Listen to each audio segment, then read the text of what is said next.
So go ahead, Mr. Slade. Do you want to screen share your presentation? All right. So families, just a reminder once again, thank you very much for being here today. Questions you can ask via the Q&A tool and also within the chat. Those questions will come up to us directly. And also questions you have for us, you can ask to all of us. Thank you very much and appreciate you being here. Okay. Welcome, everyone. I'm glad everyone was able to log on and join us today. My name is Adrian Slade. I'm with the California Student Aid Commission and with our training and outreach unit. And today we're going to be talking about, as you can see from the title here, paying for college, or what we call our Financial Aid 101.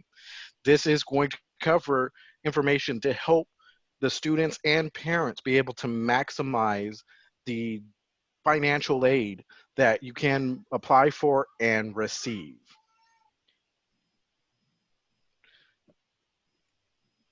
All right, so our agenda and the topics we'll cover are, first, we'll talk about costs of attendance, so we kind of get an idea of what it may cost to attend some of our in-state schools. Then we will transition into the different types of financial aid that are available. We will then cover some of the financial aid myths, and lastly, go over any questions that you may have. All right, so let's talk about the cost of attendance. Because if we're going to talk about financial aid, we first should get an idea of what it may cost to, again, attend college. Now, as you can see, I have listed the 3 segments of schools in California: the UCs, or the University of the Californias, the CSUs, the California State Universities, and our California community colleges. As you can see, it can cost at a UC anywhere from $28,000 to $37,000, depending on the school and or the campus, if you're living on campus, off campus, or with parents or relatives. For the CSUs, it is a little bit less. We do see, again, it can be upwards of anywhere between $17,000 to $27,000. And then finally, our California community colleges, where again, costs can range from anywhere from $10,000 to $12,000. Now, the reason I want to bring this up is it is good to know how much it costs, because as you will see as we go through this presentation, that if you maximize your financial aid, these costs can be either fully covered or subsidized to the point where it's very, very manageable to, again, attend these schools. So what is financial aid? This is a big buzzword, but I want to break it down to financial aid is I would like to say it's a packaging of different financial resources, be it grants, scholarships, federal work studies, and if, again, these 3 do not cover the full costs, then you can again look into loans to help you bridge those final costs. So as you can see, financial aid is not just one thing. It is again, meshing of different financial sources and aid to, again, help you subsidize or pay for your college or higher education. So let's look at what different types of financial aid are available. As you saw earlier, one of them is grants, and these are monies that do not need to be repaid back. Another is scholarships, and these again can be merit or performance based, and also this is another financial aid tool that does not need repayment. Another is our work study, and for work study, this is where you can get a on-campus job that will help you, again, pay towards your college education. And again, does not merit any type of repayment. And then lastly, we have our federal loans.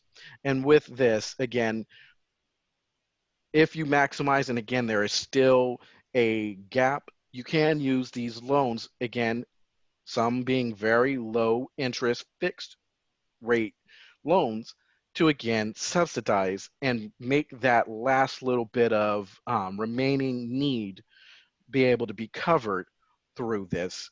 But the difference between the other three and our federal loans is with the loans, those do require repayment. So let's take a look at the different levels of financial aid. The first level is at the federal level.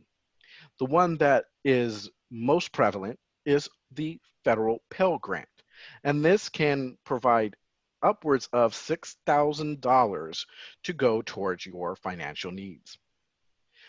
As I did state, we also have federal work study, which again provides on-campus jobs that will allow you to again put those funds towards your college costs. There is also the Supplemental Education Opportunity Grant and Teach Grants, as these are again different grant programs. If you are in qualified coursework, that again will provide additional monies to again help you either subsidize or pay for your higher education. And work study programs, there are some that are not federal, they are campus based. And again, they work just like the federal work study, where again, those monies earned through working are applied towards your college education. Next is state-based money. And this is the programs that my commission administers. The biggest of our programs and most notable of the programs is our Cal Grant programs, and that is our A, B, and C.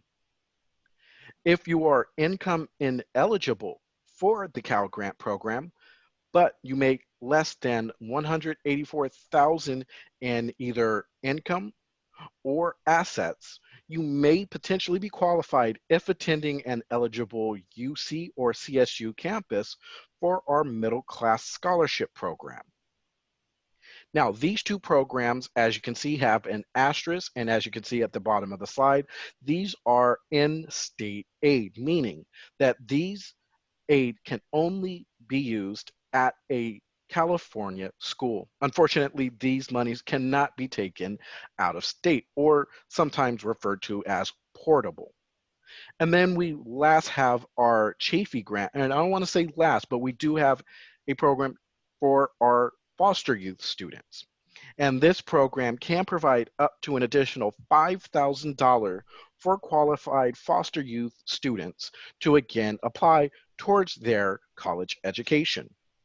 This is the only program that we currently administer that is portable, meaning that this award can be taken outside of California. And this is because this program is in part funded federally. And because of this, is portable out of California. The next level is our school-based. Now, at our community colleges, we have the California College Promise Grant, or it was formerly known as the BOG Fee Waiver Program. Now, this will go ahead and it will subsidize or completely take care of any unit fees that will be charged at a California community college. We also have the Student Success Completion Grant. And this program works hand in hand with our Cal Grant program. And if a student has a qualified Cal Grant B and is taking 12 or 15 units per semester, or 24 or 30 units for an entire academic year, they can receive additional funds on top of their Cal Grant monies. We also have our state university grant. This is at the CSU level. And again, this is school-based money that is made available to students that may qualify. And for our UC campuses, they have what is called the Blue and Gold program. And this program, again, is at the school level and will again be applied towards the cost of your education at the UCs. And then finally, again, if there is still remaining need after you have exhausted all of your federal, state, or school-based aid, again, there are different loans available. One thing that I will say about loans is if you are eligible, you want to stick towards your subsidized, because with subsidized, these loans are actually, your interest is paid while you are still in school. As our unsubsidized loans, unfortunately, the interest will start to accrue from the date that you take your loan out. And then finally is scholarships. And this is something that is very big. And we will talk about this in coming slides, but there is thousands upon thousands of scholarships that are available. And actually, I did a little research today. I was able to see that over $1 billion on average is available for scholarships. So just to put some dollar figures on those different programs that we just went over, like I stated, the Pell Grant program can provide up to $6,195. If you go with the SEOG, it's up to $4,000.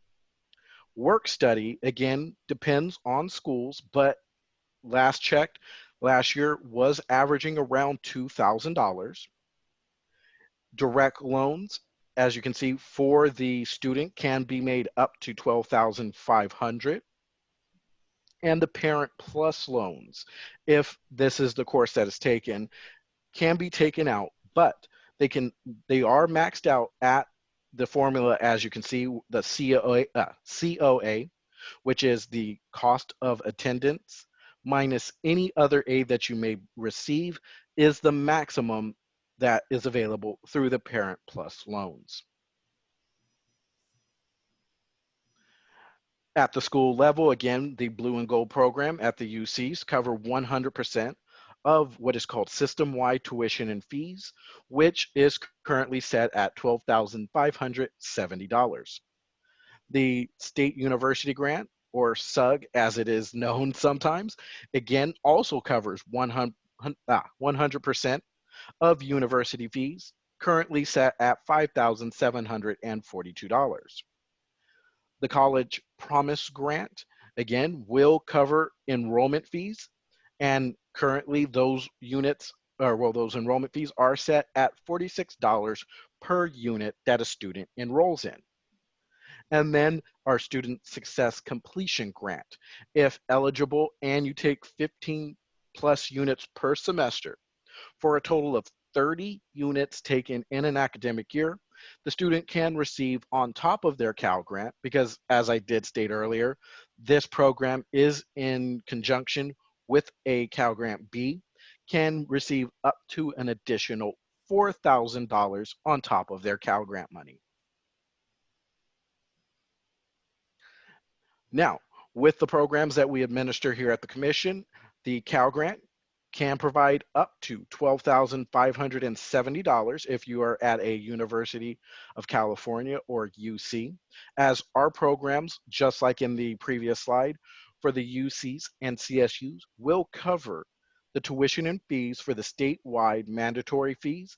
So again, $12,570 at the UCs and $5,742 at the CSUs.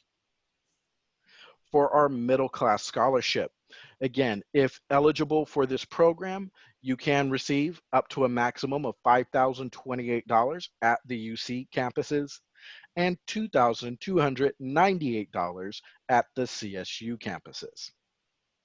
As I alluded to earlier with our Chafee grant, if eligible foster youth, they can receive up to $5,000 additional on top of any other aid they may qualify for. We also have another program that is known as the Law Enforcement Dependents Grant, or LEPD.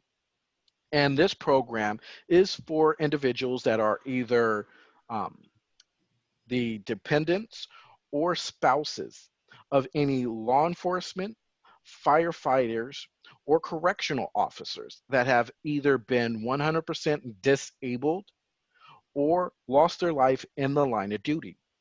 And this program will provide those eligible students the same amounts as our Cal Grant program. And then we have our California National Guard Education Assistance Program. And this is for individuals that are in the California National Guard and again can pay the student the same amount as a Cal Grant would. And then scholarships. This is a very, very big thing. And I'm a very big advocate for scholarships, as this is free money that students can apply for. And if they receive, again, is just like a grant in that this money does not have to be paid back. Now, the difference is students may have to do some additional work, including applications, letters of recommendations, transcripts, and possibly interviews. But again, there are so many out there. And I remember a figure from a few years ago that over a quarter of those scholarships are left unclaimed because students simply did not apply for them. So there are websites out there like fastwebscholarship.com that will have search engines that will allow you to search for different scholarships that may be available. Now, I want to say this about scholarships also. They are plentiful and they are not just merit-based.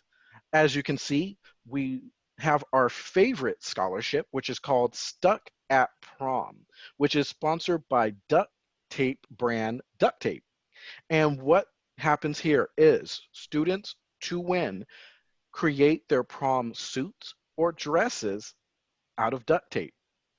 And in doing so, can receive up to $5,000.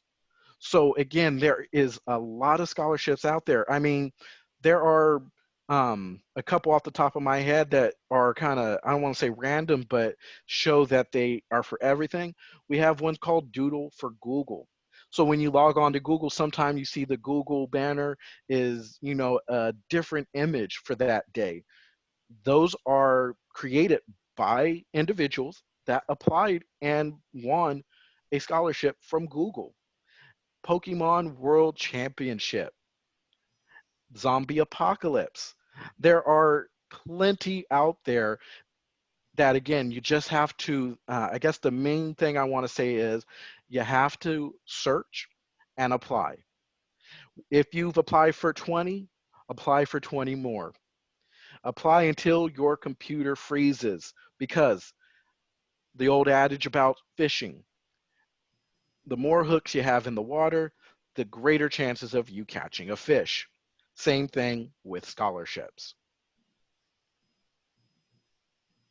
So, as I was alluding to, there are different websites, as you can see to the right here, that you can use to help you identify different scholarships that may be potentially eligible for your student.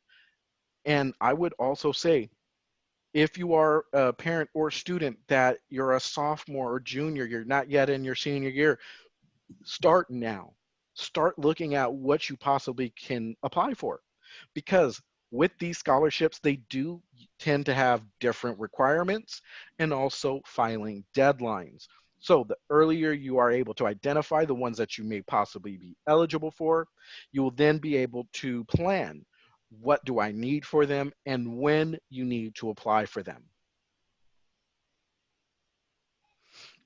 So now that we've gone over all the different funding avenues, let's take a look now. If you remember in the beginning, we started by looking at how much it costs to go to school. So let's now go back and let's see, We've maxed out our federal aid. We've maxed out our school and state aid. We've applied for different scholarships, and look what happens. At the University of California, the average cost of attendance is $32,783. But we were able to obtain $31,218, which leaves us with only $1,565 that we need to find or bridge to go to school. With the CSUs, look, it's even better.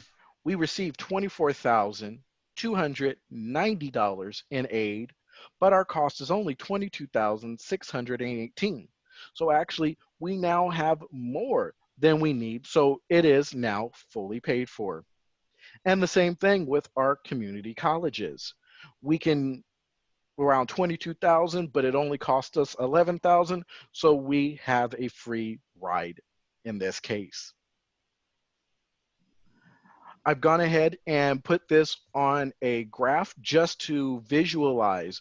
Again, when you maximize your aid, you can either, again, fully pay for or come very, very, in the 90, 95 percentile of covering those costs. And then, like we were saying with the UC, we only need to now maybe possibly take out a loan of only $1,000 or $2,000 instead of $20,000. So some of the different helpful tips that we have here is first, keep your grades high. Now, this isn't just for financial aid, but also for your admissions. But again, high grades do work in favor of, again, obtaining different aid. Also, apply early. Applications for the financial applications, the FAFSA or the California Dream Act, they both open October 1st of your senior year. And the reason this is big is if you do your application October 1 or a few days after, you actually, as far as for Cal Grant purposes, could get a decision on your award as early as the beginning of November. And that is how many months of knowing how much aid I already have, which makes that decision on what school I can attend that much easier. Also, on your financial applications, please list at least one UC, one CSU, and one community college, as this will be used later when you are applying to these schools, as they will then be able to give you what's called a financial aid package, and it will then work in your favor as far as knowing how much do I have to attend these different colleges and which one makes financial sense to attend. And then, as I already stated in the previous slide, begin reviewing scholarship information early, especially again for your sophomore and junior years. Do it early because the more that you know of these deadlines and their requirements, the better suited you are to again meet those deadlines and requirements and hopefully be able to again maximize your scholarships. I threw this slide in as a little bit of motivation because, as you can see, it pays for higher education. And I mean, it literally pays to get that higher education. Because, as you can see, those that have a high school diploma on average make around $750 when compared to a associate's degree. That's about probably 900, but even better if you obtain your bachelor's degree. Look, we're over around $1,100, and this is per week. So again, this is something that not only can you pay to get this higher education, but the higher education then pays off in the rest of your working career. Let's go over some of the different financial aid myths that you may have heard. First, financial aid is only given to students with excellent grades.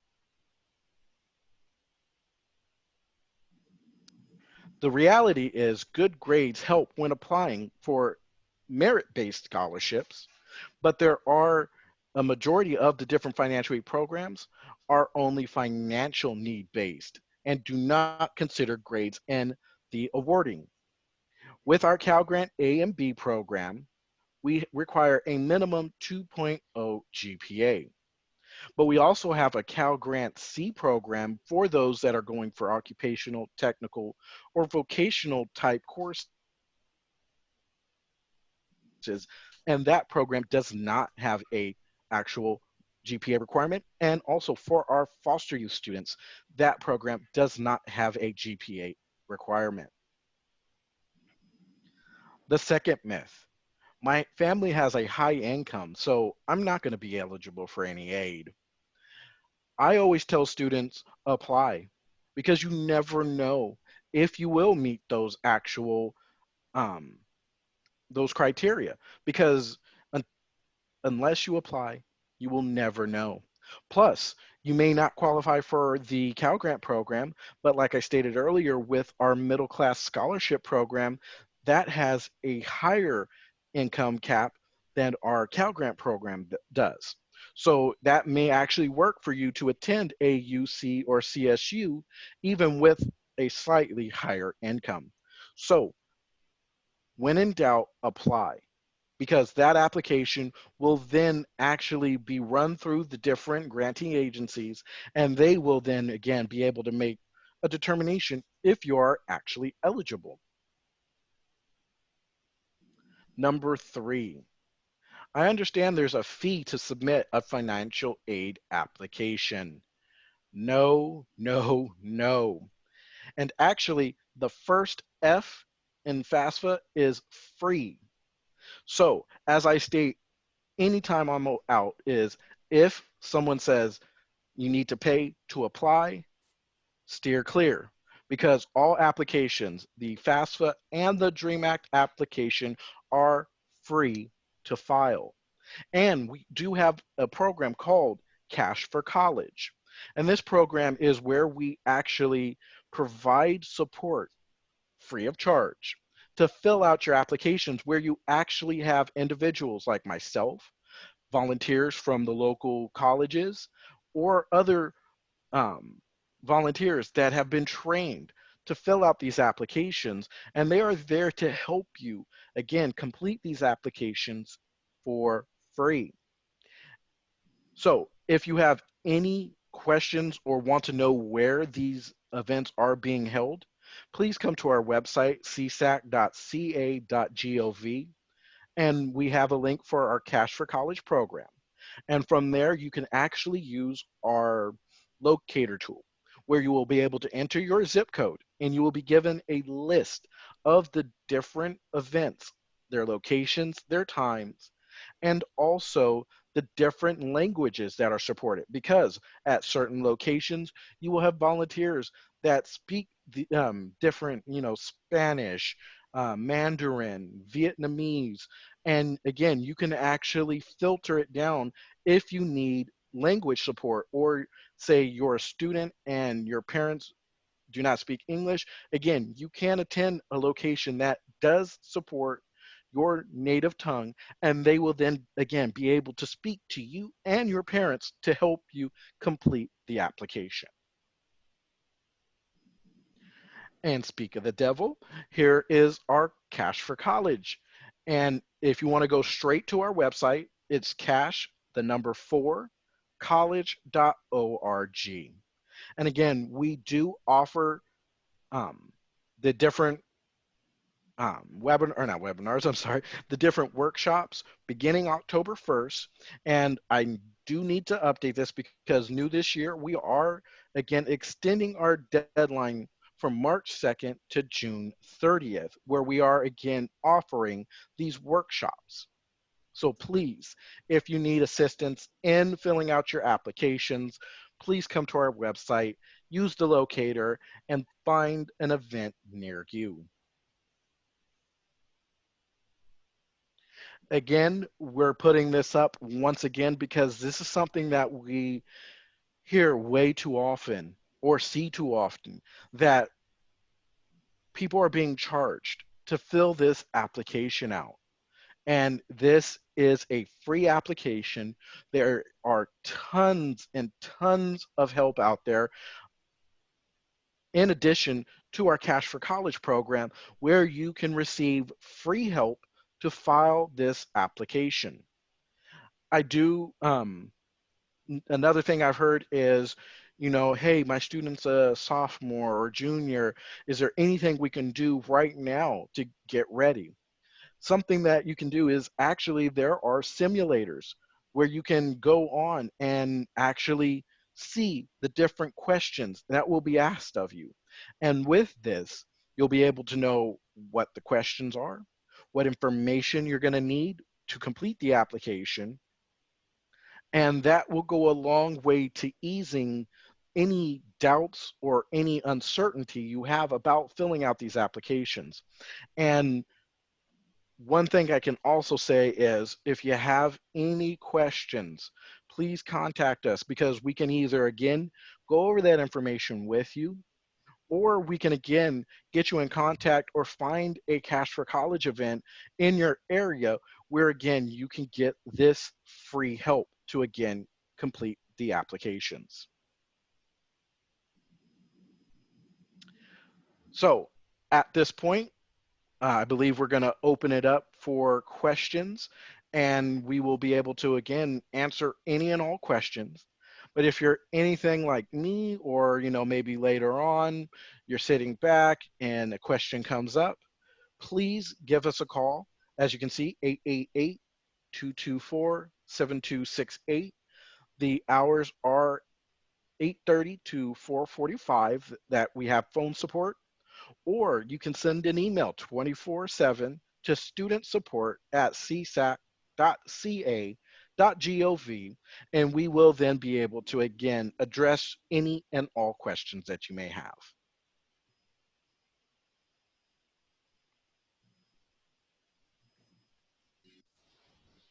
So, Mr. Slade and Mr. Kiao, one of the questions I was asked before was, how can I help my daughter or my son find scholarships that are based on their studies?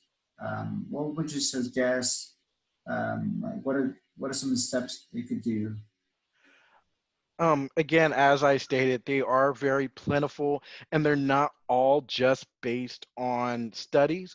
But again, some of the different websites like FastWeb, let me go back. I'm gonna pull up that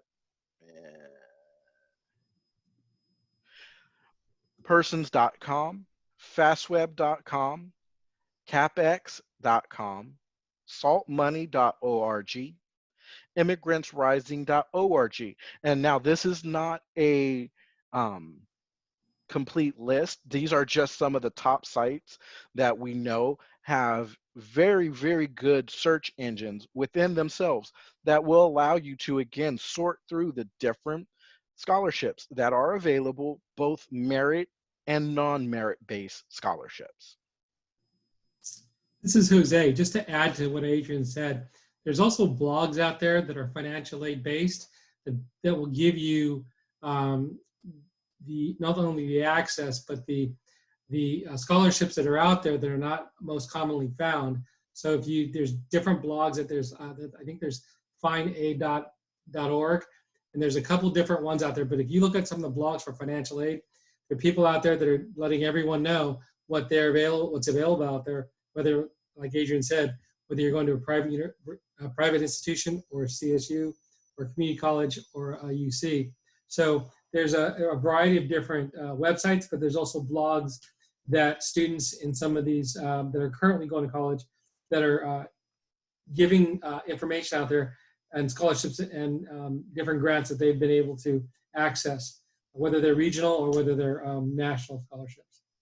And to add to Jose's comments, also the big corporations like Procter and Gamble, they offer scholarships, and also the fraternal and sorority systems also offer scholarships, and you don't have to either be in that system, or sometimes I've heard, well, I heard that maybe my parent has to be, an X-Men. No, they are open to everyone. So there's so many resources, but definitely, yes, research, the vlogs, the websites we're showing here. There's plenty of tools to help, again, disseminate the different scholarships that are out there. And again, you can qualify for so many of them.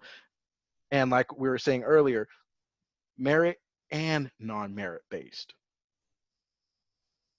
And check with the local financial aid offices too. It's also good to be able to, if you know the schools that you're applying to and they're local, you can always go out there and talk to the financial aid officers, and they're always available for additional information on regional scholarships that they provide that a lot of people aren't aware of. So I would start to kind of work with my financial aid officers and my local colleges, regardless if you're going to go there or not.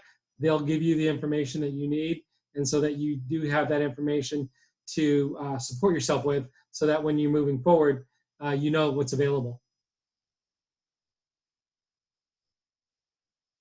One of the other questions, Mr. Slade, and was as far as when it comes to scholarships or financial aid. I know you mentioned already, but FAFSA.gov and the California Dream Act.gov in the end. But how about for scholarships and figuring out whether they're legitimate or not? I would say, number one, anytime they say, because this is something else that's come up, if they're saying there's a fee to apply, that's not, I'm going to say 100%, 100% certainty, that's not a legitimate scholarship.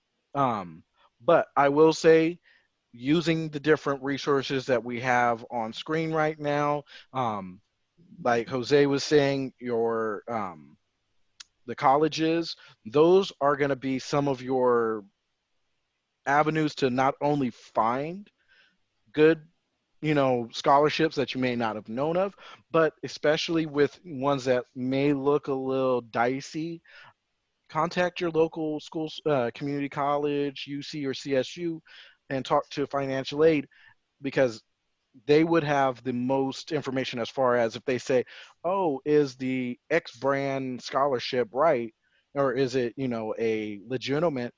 They would be able to, say more confidently, you know what, that one we've never heard of, which would lend itself to maybe that's not such a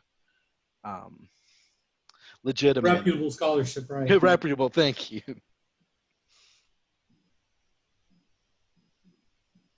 There's another question that was asked about for families that are in high school. Let's say they're not, like, what are some forms they need to have in mind when they're preparing the FAFSA California Dream Act?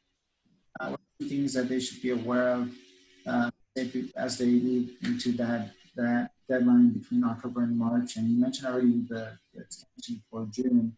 But what would you say for those families that maybe their kids are about to graduate in 1 or 2 years? What do you recommend for those families? The biggest information that a family will need to provide is financial information. And that will be something, because the applications have moved to something called prior year, meaning those individuals that are applying right now for what's called the 2021 academic year, the financial information that's being requested of them, with the exception of a few questions, are from 2 years prior tax information. So want to make sure that when it is time that that student is a senior or about to be a senior, that they have access to that financial information, also W-2s. And because the rest of that information is more demographic information, so they will have that readily available. When I go out to help students and families fill out the applications, where I see the biggest hole when they come in, as far as, oh, I didn't know, is that financial information. So that's the biggest one that they want to make sure to have available. Now, they have also on the FAFSA, if the student is eligible to file that application, they have something that has been, I believe it's, correct me if I'm wrong, Jose, I believe it's in its third year now, the data retrieval tool, or DRT, That's which, correct. thank you, which if they have filed their information with the IRS, they can actually, when they're filling out the application, it will ask them, do you want to use this tool? And what will occur is they will enter their information, but they will want to make sure that they are entering the information that's being requested of them exactly how they put it on the taxes for that year. Because what happens is they will access this tool, the tool will confirm their identity, and once confirmed, it will actually pull in all of the necessary financial information into the application for the student and the parents. So even though this is available, I always say with caution, because there are some times where either the tool is not accessible. I remember a year back, they actually took it down for a little bit for some maintenance, which did coincide right with the deadline. So just as a backup, that they do have that information available, but it is something that I will say, from my experience helping students fill out their application, this tool makes the application process go so much quicker, because again, it identifies the correct financial information, pulls it automatically into the application. Excuse me one second. Excuse me, I'm sorry. But it does pull in that information. And something else it does is, because this information is coming directly from the IRS, it makes it so these students, once they get on campus, are not flagged for something called verification, where the school will ask for that financial information to be submitted, because they do randomly check that, again, that information was correctly entered. But if they use that data retrieval tool, they are not selected for verification, because they know this information is 100% correct. There was a question that was also asked when it came to as far as deadlines. I know that you mentioned for the California Dream Act and for FAFSA, they have specific deadlines. What happens if those students go beyond the deadline? Would they be impacted, and in what ways? Okay, now with deadlines, that one is, I want to say it's more program specific, because with, say, earlier we were talking about the federal Pell, that does not have a technical deadline for a student to be considered for eligibility. But with the programs that we administer here at the commission, our priority filing deadline is March 2nd. And with other aid, their deadlines may vary. So that's why I really, when I'm talking to students and parents, I really highly suggest that they do the application early, not only because, again, the earlier they do it, the earlier that they get information regarding their financial aid, but also they ensure that A, they don't miss deadlines, and two, with our federal work study program. Because with that program, if they are truly interested, that program does run out of, I don't, it does get, it runs out of money, I guess you could say. Basically, um, if it, the earlier they do it, the higher chance, again, that they can qualify for any money that may be limited, because they will take, if it comes to, say, two students that are both fully qualified, they're, neck and neck, but one student did it October 1st, but the other student didn't do it until, say, December 15th, they usually use that submission date as the final determination. So again, I can't speak to all deadlines. I can speak to, again, our program deadlines, which is March 2nd, but overarching, we should be doing these applications early because, again, October 1, it's open, and 2, with us using 2 years prior financial information, those taxes, I will say probably 99.9% of people have filed their taxes from 2 years prior. So that information is already available. In addition to what Adrian just said, another reason to file early or to start, getting it ready and submitted by, after October 1st is the closer you get to March 2nd, the more possibilities that there may be issues submitting your applications as far as getting all the information and making sure that it's submitted to the FAFSA website. Because we've noticed in the past, and Adrian, you can kind of expand on this a little bit, but we found out that sometimes there's issues with some of the applications because they come in that late February, early March deadline, and all of a sudden, there's maybe a delay in the process because everybody else that hasn't prepared is also submitting at the same time. So that database is getting loaded, just like the IRS is getting loaded at one time, and they're going to wait because it's an antiquated database. Just to be honest with you.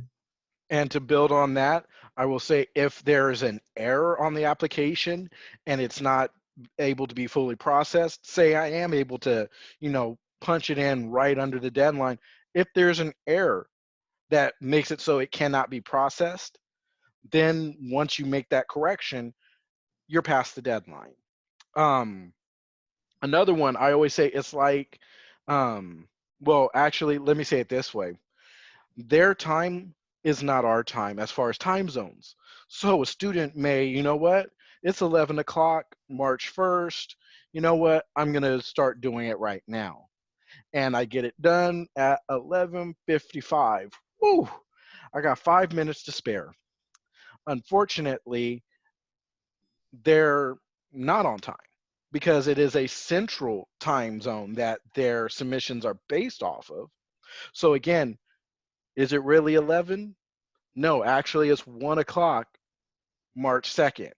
Or I'm sorry, I guess for the example, I do it on March 2nd, but it's going to say done March 3rd, 1 o'clock in the morning. Now I'm late.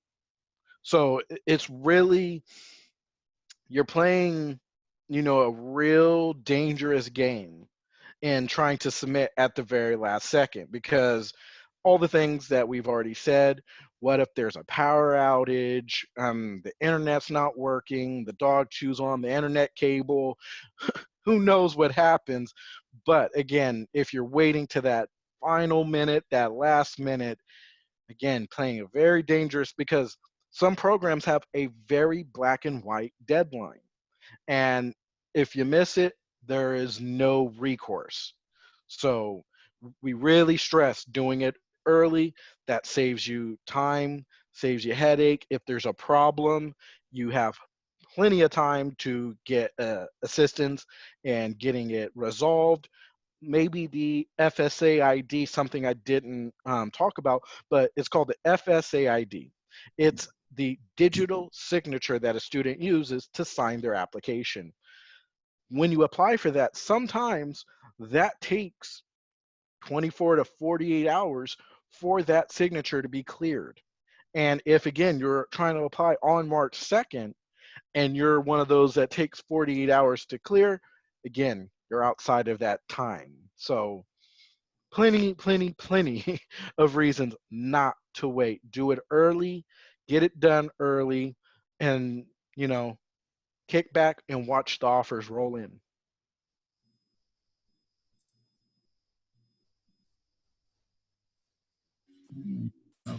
I see that there are no more questions being asked, or the ones that are being asked before from the forms. I will say, any final comments you'd like to share with us, and then I think we'll end for today. So number one, thank you very much for letting us participate in your program and letting us kind of just share some information on financial aid. So thank you, Roberto. We appreciate that. Number two, just want to let you know that if you have a audience that needs more additional information or even more specific information, we can do these ad hoc webinars that we can develop specifically for different audiences.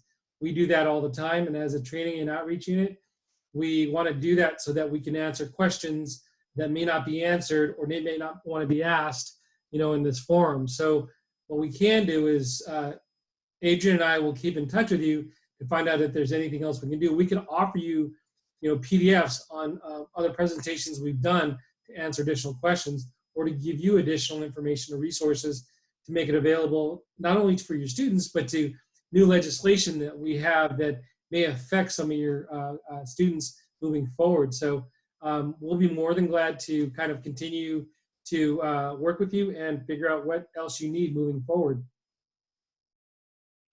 Yes, we here at the Commission, our training and outreach unit, we are a very dedicated group. We love what we do, which is getting this knowledge out to the parents, the students, and not only them, but also the counselors. We have different trainings that we offer throughout the year that are tailored to these specific populations. But we, at the end of the day, we just want to ensure, like our mission states, we want to make sure we're making education beyond high school financially accessible to all Californians. And I truly believe that because I'm a living proof of, again, this program making a very big change in my life. And I'm trying now, again, in my efforts here at the Commission to pay it forward and ensure that every student has the opportunity to get that higher education, which is, again, a life-changing thing. And I just, again, love, and if you need anything, please do not hesitate, Mr. Soto, or also the parents and students that are on today, please contact us because we are here to help you.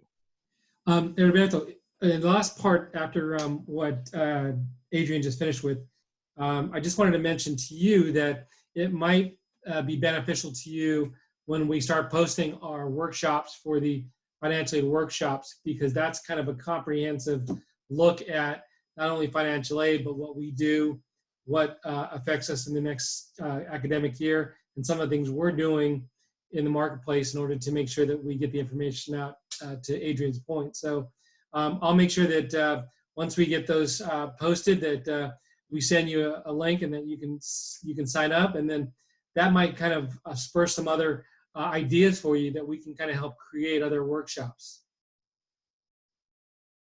No, definitely. Thank you very much. I also want to recognize some of people here on the attendees are also some of the community partners that work in our family resource centers, also within the Sacramento County area.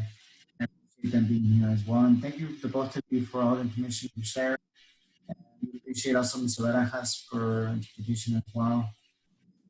Thank you for your time and appreciate all the resources. And then definitely, of course, we'd like to receive that and all information. Typically, any information we share with our families also via email and text as well. So thank you once again. I appreciate it to you all. I'm going to stop recording. And if you have any questions, as you see right there, there's a contact information for CSAC, the phone number, and also the email. And I appreciate both Adrian and Jose for all the help today.